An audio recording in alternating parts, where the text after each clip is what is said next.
Assalamualaikum warahmatullahi wabarakatuh.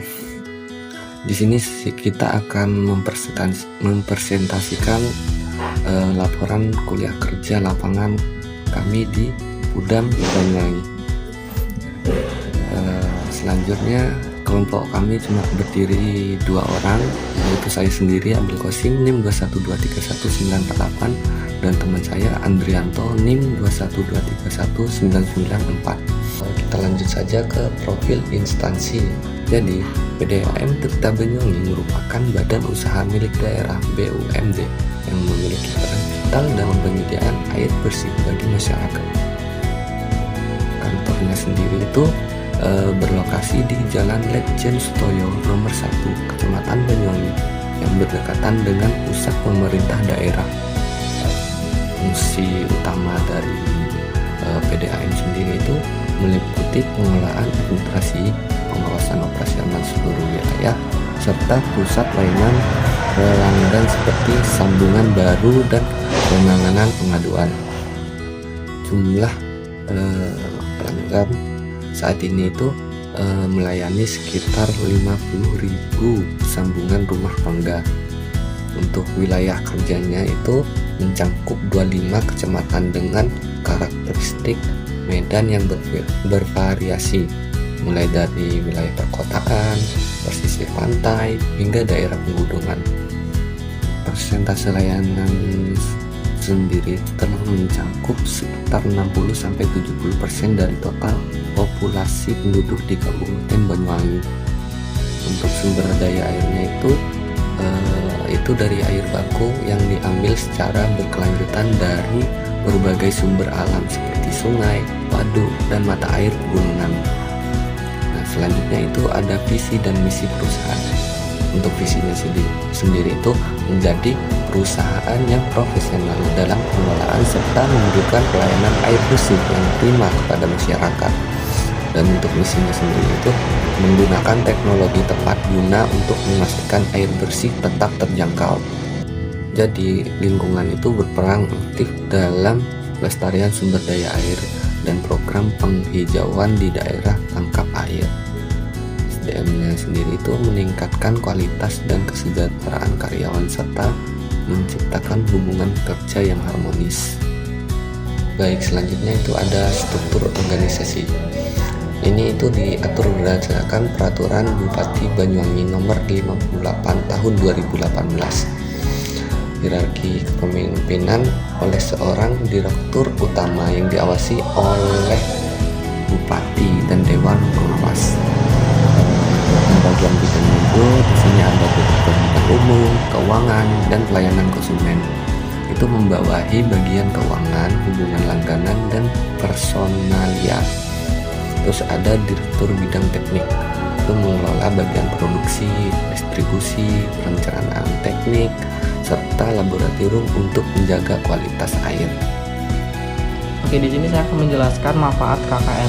Nah, dari kegiatan KKL di Pudam Banyuwangi memberikan manfaat besar dalam memahami dunia kerja secara langsung. Nah, adapun menurut Hasibuan 2019, di mana kedisiplinan kerja itu dapat dibentuk melalui pembiasaan, kegiatan rutin, apel pagi, dan pembagian tugas harian. Dan juga ada menurut Saigian 2018 menyatakan bahwa pengarahnya kerja yang jelas membantu meningkatkan magang hasil penelitian. Wibowo 2020 juga menunjukkan membentuk etos kerja profesional. Oleh karena itu, kegiatan pembentukan sikap kerja yang disiplin dan bertanggung jawab. Baik, di sini saya akan menjelaskan juga tentang tujuan KKL. Jadi untuk tujuan KKL ini untuk mengetahui dan memahami proses pengelolaan air bersih dan serta sistem operasional dan juga ada pelayanan dari PDAM itu sendiri. Dan juga sekaligus menerapkan teori yang diperoleh dari perkuliahan ke dalam praktek kerja lapangan tersebut. Kesimpulannya, dari pelaksanaan kuliah kerja lapangan atau juga disebut dengan KKL di Pudam Banyuwangi menunjukkan bahwa kegiatan ini memberikan pengalaman yang sangat bermanfaat dalam memahami dunia kerja secara nyata. Melalui ketertiban langsung dalam kegiatan operasional, administrasi, dan pelayanan publik. Jadi peserta KKL itu dapat mengaplikasikan teori yang ada di bangku perkuliahan ke dalam praktek lapangan. Kegiatan ini juga memberikan kedisiplinan, tanggung jawab, kerjasama, serta kemampuan komunikasi terhadap lingkungan kerja yang profesional. Selain itu juga, PDAM juga dapat menyediakan layanan air bersih untuk bagi masyarakat.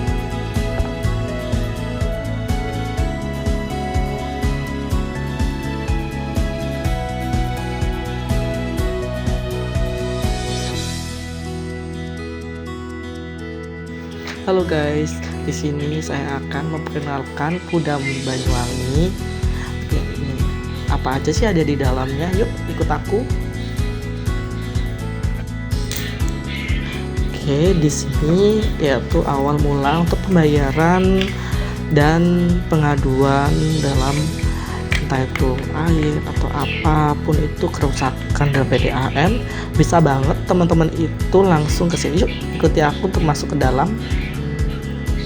Nah, di sini saya sudah di depan pintunya. Nah, jadi teman-teman bisa banget mau pembayaran ataupun apa. Yuk ikut aku aja, kita masuk ke dalam. Oke.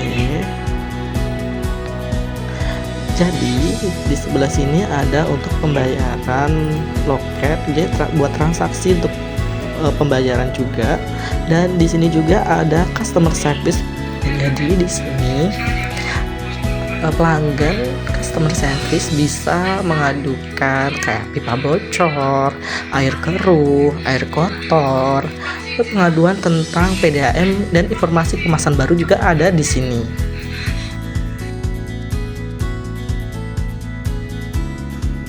Halo guys.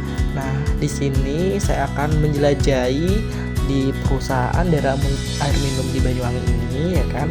Nah, jadi teman-teman pastinya bingung kan, entah itu bagian apa dan apa di sini sebenarnya, ya kan. Entah itu dalam bagian keuangan dan lain sebagainya. Nah, jadi teman-teman bisa banget ikut aku aja yuk.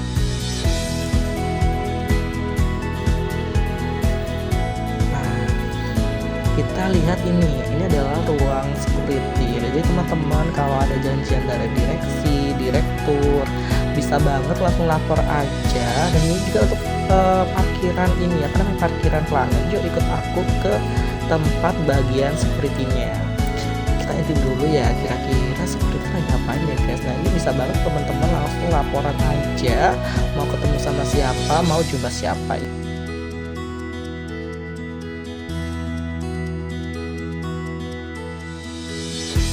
Oke, jadi di sini kita akan menuju ke ruangan yang ada di dalam ya, mungkin teman-teman ya. Oke, ikutin aku aja. Nah, di sini ada ruang sekretariat. Nah, biasanya ini dibuat kayak tamu pertemuan direksi. Tamu direksi itu bisa banget tuh menunggu di sini, dan tamu-tamu lainnya. Yuk kita masuk aja, kita lihat aja ruangannya seperti apa sih tuh. Nah, jadi kurang lebih seperti ini ya teman-teman ruangannya. Jadi kalian bisa duduk cantik dan bisa mengisi daftar tamunya.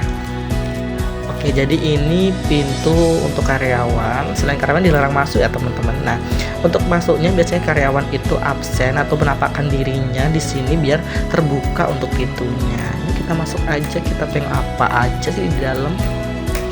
Nah, jadi di sini ada ruang untuk direktur mesin ya. Nah, di sini juga ada untuk kasat SPI. Dan juga di sini ada ruangan direktur utamanya.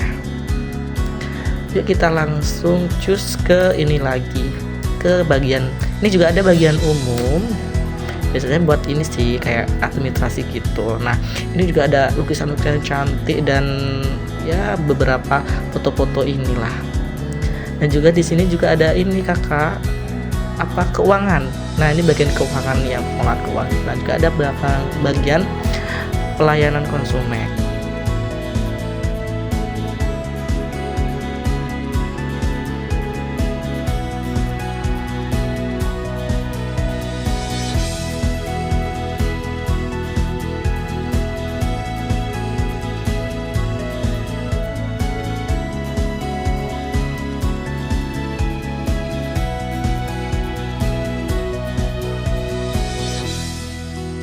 Nah, sekarang giliranku, ayo.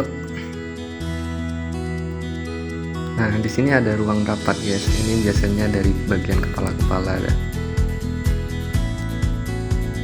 untuk selanjutnya ini ada ruang dewan pengawas, guys. Dan sebelahnya itu ada ruang IT. Nah, yuk kita lanjut. Nah, di sini tempat parkiran untuk karyawan ya, guys ya.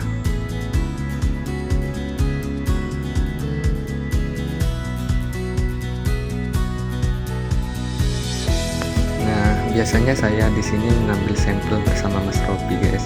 Ini kita mengambil sampel untuk pengujian kualitas airnya.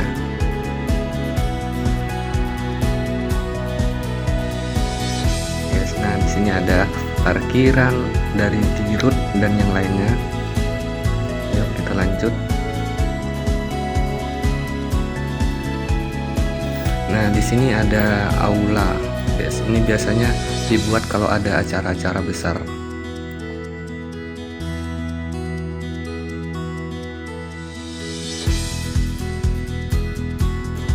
Nah, di sini ada musola. Terus di sini juga biasanya kita nongkrong kan. Kita ada tempat nongkrongnya juga loh. Nah, itu biasanya kita di sini. Kita makan di sini, ngobrol bareng di sini. Yuk kita lanjut lagi.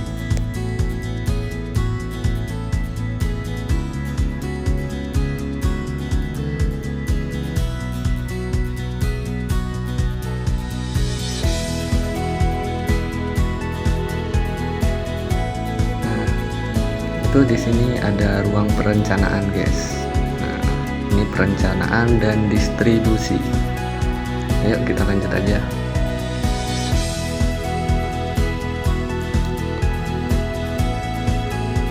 Nah, di sini juga mobil-mobil dari dinas kita ya. Di sini juga ada SPI dan itu untuk pengujian sampelnya di sana.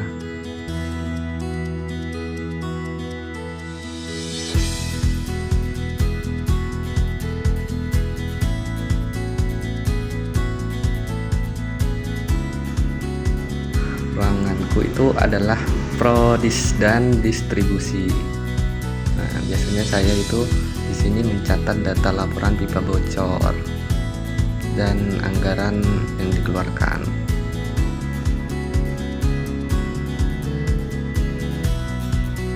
Nah, di sini ruanganku. Di sini saya lagi mencatat data laporan pipa bocor dari pelanggan. Di sini juga ada data-data yang lainnya. Untuk ruangannya seperti ini, guys.